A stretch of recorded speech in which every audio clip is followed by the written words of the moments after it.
Jenn here with an update for you on Jeffrey Epstein. Jeffrey Epstein, as you know, is currently in jail awaiting trial on one count of sex trafficking of minors and one count of conspiracy to engage in sex trafficking. He has pleaded not guilty. Jeffrey Epstein is a very wealthy man. His name is swirling around out there with a lot of other famous wealthy names, former presidents, current presidents, princes, actors. A lot of very famous, a lot of very rich people are associated with Jeffrey Epstein. So while those webs get untangled, there was some breaking news last night, so let's get right into that. Jeffrey Epstein was found injured in his jail cell with marks on his neck. And this is a CNN article. Financier and accused sex trafficker Jeffrey Epstein was found in his Manhattan jail cell with marks on his neck this week, a law enforcement source and source familiar with the incident said Thursday. It is not clear to jail officials if the injuries incurred Tuesday were self-inflicted or the result of an assault, the law enforcement source said. While Epstein told authorities he was beaten up and called a child predator, the sources said, he has been placed on suicide watch. His injuries were not serious, they said. And let's see here. A federal judge last week ordered Epstein to remain in jail pending trial, turning down the multimillionaire's request to return to his Upper East Side mansion under supervision.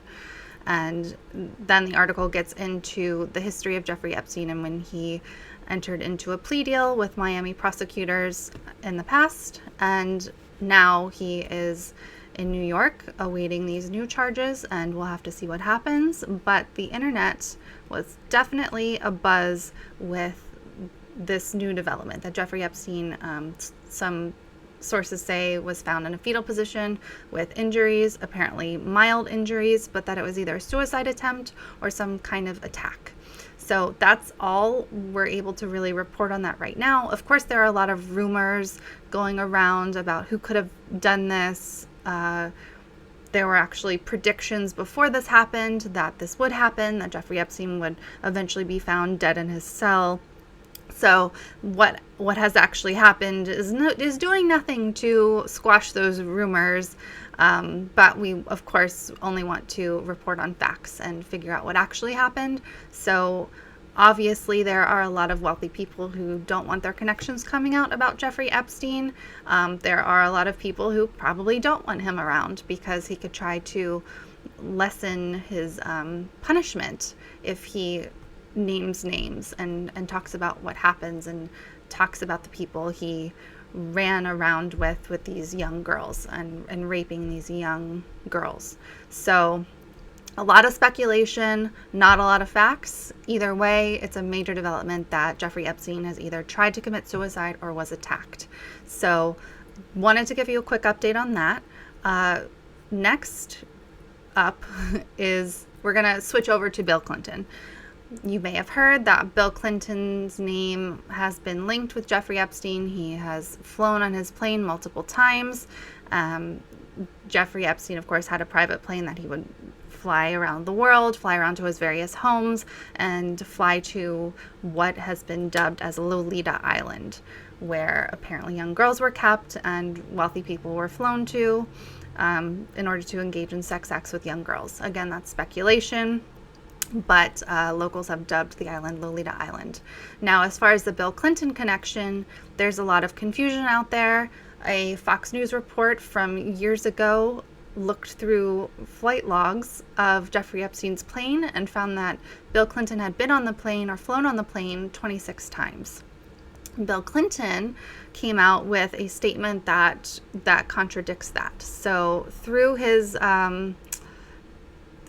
press secretary, Angel Urena, he put out this statement on July 8th, kind of minimizing his role or his knowledge of what Jeffrey Epstein has done, what he's doing, kind of minimizing their relationship, which of course is what the wealthy want to do right now that did have connections with Jeffrey Epstein. They want nothing to do with him.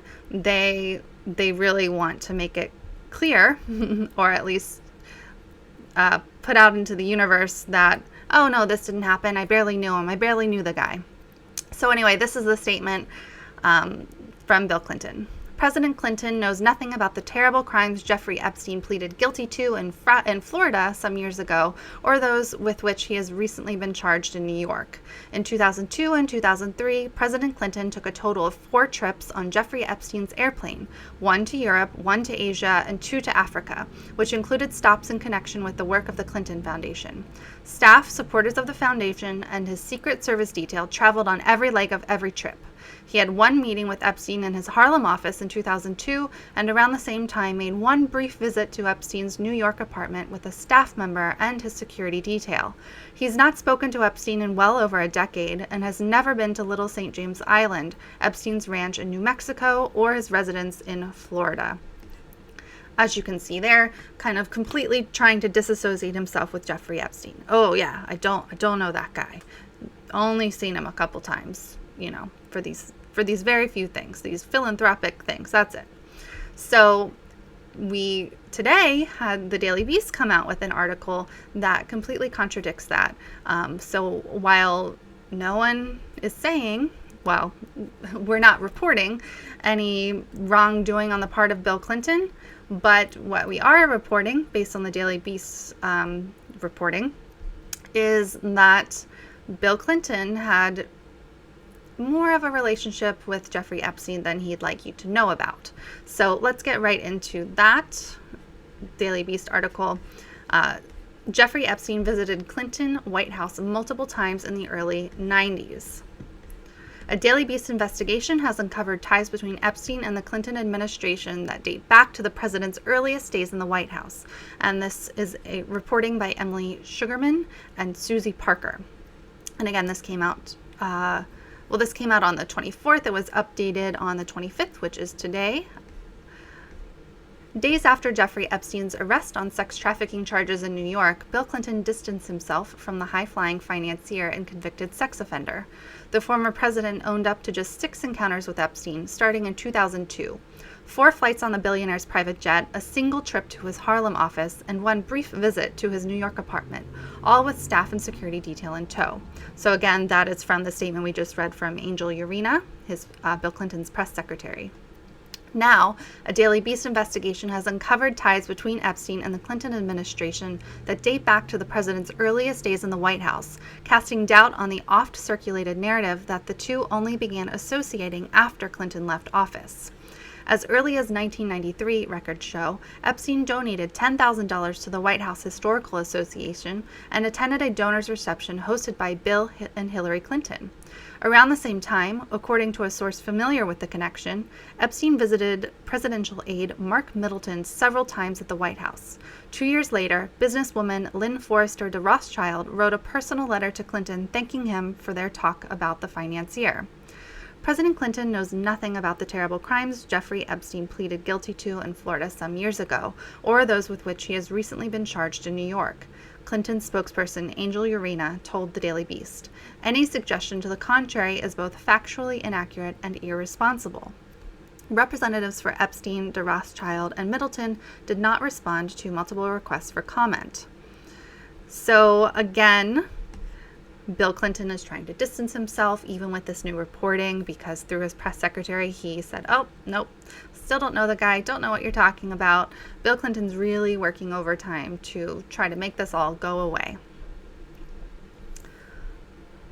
How Epstein entered Clinton's orbit remains unclear. When the president released his initial statement on Epstein, he did not explain the multiple other trips he appears to have taken on the financier's plane, including 1 flight to Westchester with Epstein, his alleged Madam Ghislaine Maxwell, and an unnamed female. Clinton also failed to mention the intimate 1995 fundraising dinner at the Palm Beach home of Revlon mogul Ron Perlman, where Clinton hobnobbed with the likes of Epstein, Don Johnson, and Jimmy Buffett. Nearby, at Epstein's own Palm Beach mansion, the money man allegedly abused hundreds of underage girls. The two were clearly chummy by the early Clinton Foundation years, as attested to by a 2002 photo of Epstein and Clinton in Brunei that appeared in Vicky Ward's 2003 profile of the financier. In a 2002 piece for New York Magazine about the Africa trip, Clinton praised Epstein as a highly successful financier and a committed philanthropist. Politico recently claimed that Clinton and Epstein connected in the first few years after the president left office, citing people who know those involved. The article pegged Maxwell as the glue connecting the two women, and Clinton's daughter Chelsea as the tie between the president and the British socialite. Politico noted that Maxwell had vacationed with Chelsea in 2009, attending her wedding in 2010, and participated in the Clinton Global Initiative as recently as 2013. So, I want to emphasize that Ghislaine Maxwell, who apparently is very close with Chelsea Clinton, attended her wedding, and is the apparent connection for Ghislaine Maxwell to the Clintons. She is believed to have been the madam of Jeffrey Epstein and is accused of procuring young girls and kind of helping him run this sex trafficking operation of these young girls. So if what is said is true, then Ghislaine Maxwell is extremely guilty. Again, if what is reported or rumored is true, then she's responsible for the rapes of many, many young girls. And so this is a person who attended Chelsea Clinton's wedding and who has the ear of the Clintons. So that on its own is disturbing if you hadn't heard of Ghislaine Maxwell. Documents in the Clinton Library, however, attest to much earlier links between Maxwell, Epstein, and the Clinton White House. In late September of 1993, Bill and Hillary Clinton hosted a reception for supporters who had contributed to recent White House renovations. The nearly $400,000 overhaul, which included new gold draperies and a 13-color woven rug for the Oval Office, was funded entirely by donations to the White House Historical Association, a private organization that helps preserve and promote the White House as a historical monument. So the article talks about when it took place, and also that White House Social Secretary Ann Stock appeared in Epstein's little black book of phone numbers, as did a lot of other elite connected rich people. So she was listed as the point of contact, and guests for the event, according to the invitation list, included the journalist and philanthropist Barbara Goldsmith, heiress Jane Engelhard, political consultant Cynthia Friedman, and Mr. Jeffrey Epstein and Ms. Ghislaine Maxwell. Epstein and Maxwell do not appear on the regret list, and there is a letter A next to both of their names indicating that they plan to attend. A press release from the event put out by Hillary Clinton's office lists Epstein as a White House Historical Association donor. Attorneys for Epstein did not respond to requests for comment. A letter from the following month reveals the extent of the financier's generosity. Bernard R. Mayer, the executive vice president of the White House Historical Association, sent a note to Epstein's Madison Avenue offices on October 4th, thanking him for his $10,000 contribution. The donation, Mayer wrote, would assist in funding the costs of refurbishing the Oval Office in the West Wing and certain areas of the executive residence. A carbon copy of Meyer's letter was sent to A. Paul Prosperi, a college friend of Bill Clinton's who visited Epstein frequently when the financier was jailed in 2008.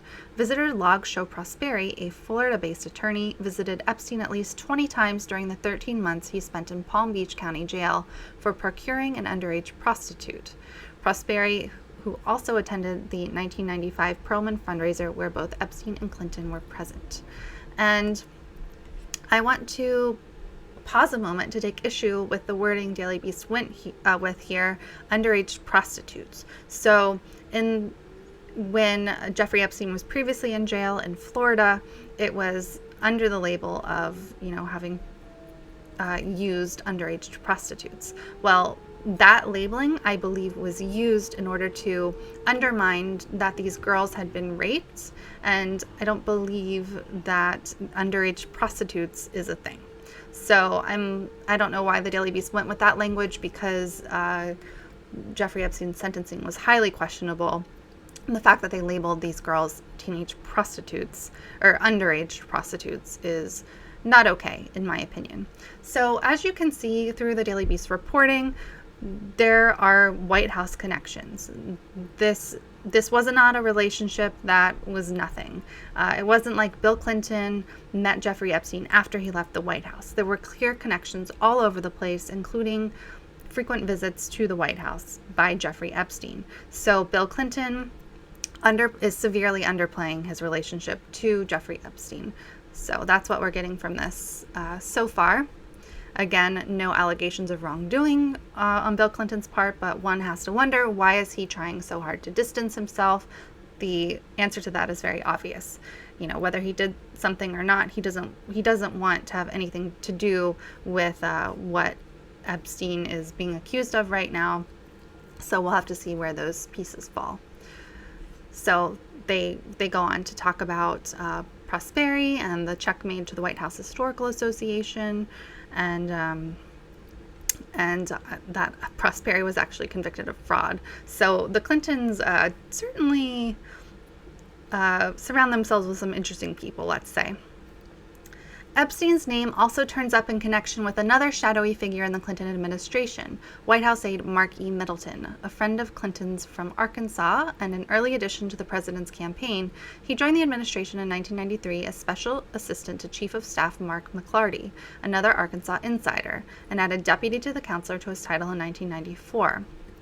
Over that same time period, a source with knowledge of the situation told the Daily Beast Middleton met with Epstein in the White House at least 3 times. So there we have another example of Jeffrey Epstein having been in the Bill Clinton White House, something that Bill Clinton definitely doesn't want reported on, definitely doesn't want talked about. He wants to distance himself totally from this. Let's see here. Middleton and Epstein also appear to have shared a famous friend in common. Donald Trump, who once called Epstein a terrific guy, sent Middleton a signed copy of his book, The Art of the Deal, while the lawyer was working in the White House. The inscription read, "To Mark, best wishes, your mom is the best." And I don't want to just read this whole thing to you. I'll link to it in the description, but there are more connections as we go further down. Jeffrey Epstein's name shows up again in the Clinton Library archives in a letter dated April 27, 1995, from Lynn Forrester to President William T. Clinton. Forrester, who became Lynn Forrester de Rothschild after her marriage in 2000 to Sir Evelyn Robert de Rothschild, served on the Clintons' National Information Infrastructure Advisory Committee and on the President's Secretary of Energy Advisory Board. She and her husband also spent the first night of their honeymoon in the Lincoln bedroom by invitation of the Clintons. In the 1995 letter, Forrester de Rothschild writes, "Dear Mr. President, it was a pleasure to see you recently at Senator Kennedy's house. There was too much to discuss and too little time. Using my 15 seconds of access to discuss Jeffrey Epstein and currency stabilization, I neglected to talk to you about a topic near and dear to my heart, namely affirmative action and the future." She then goes on to note that she's sending him a memo on the latter subject, which George Stephanopoulos had asked her to write, and signs off, sincerely, Lynn Forrester. And there's the letter. So, of course, the Daily Beast reports that they don't know exactly what de Rothschild discussed with Clinton about Epstein and currency stabilization. In the 2002 profile of Epstein, New York noted that the mysterious money man linked to talk currency trading with his brainy pals, the euro, the real, and the yen. And in 2003, Vicky Ward reported in Vanity Fair on his self-declared skill at playing the currency markets with very large sums of money. Epstein was also doing business and trading currencies with Deutsche Bank until a few months ago when the bank ended the relationship. Alan Dershowitz, Epstein's one-time lawyer, previously claimed Forrester de Rothschild was the first to introduce him to his future client. So that would be Jeffrey Epstein. In a recent interview with New York Magazine, Dershowitz recounted that in the summer of 1996, at a party on Martha's Vineyard for Lord Rothschild, Forrester de Rothschild told him, "I have this friend. He would really like to meet you." The friend turned out to be Epstein, another Brooklyn guy made big. He was feisty. He was utterly politically incorrect, Dershowitz recalled. He was interesting to be with. Dershowitz has been accused by an alleged victim of molesting her at Epstein's Palm Beach house and on his private island. He vehemently denies the allegations. So what we have here by the Daily Beast is a series of connections. And so we have the series of connections with these wealthy, elite people who rubbed elbows with Jeffrey Epstein, who rubbed elbows with Bill Clinton, and how their worlds are connected. And more than that, we have proof that Jeffrey Epstein was connected to the Bill Clinton White House during Bill Clinton's years as president. So Bill Clinton tries he might to distance himself as much as possible. He really needs to answer for this, whether he did anything wrong or not. And there's no reporting to say that he did anything wrong with underage girls. There are no facts to back that up. As much as, people are trying to connect those dots, it's just, there's nothing to report on that. But you have to ask yourself, why, can it possibly be true that people in Jeffrey Epstein's orbit and who were on his plane, the Lolita Express as it's dubbed, so many times, is there any way that they didn't know what was going on, or that something nefarious was going on? So there is no answer to that. All we know is that Bill Clinton is seriously downplaying his Epstein connections. And the Daily Beast, thankfully, has done some digging and found more connections than Clinton has owned up to. And really, we just have to wait and see what happens next. Status Quo is going to be doing some digging as well, because I do think it's important that anyone connected with what Jeffrey Epstein is alleged to have done needs to be held to account. Jeffrey Epstein, as I noted at the top, either tried to commit suicide or was attacked in his jail cell. There are a lot of people who don't want the truth to get out, who don't want those connections named. And it's a big old mess. It's a tangled web, and we will just have to see what happens. We will stay on top of this story, and justice for the alleged victims of Jeffrey Epstein. And again, signing off, and more reporting on this later.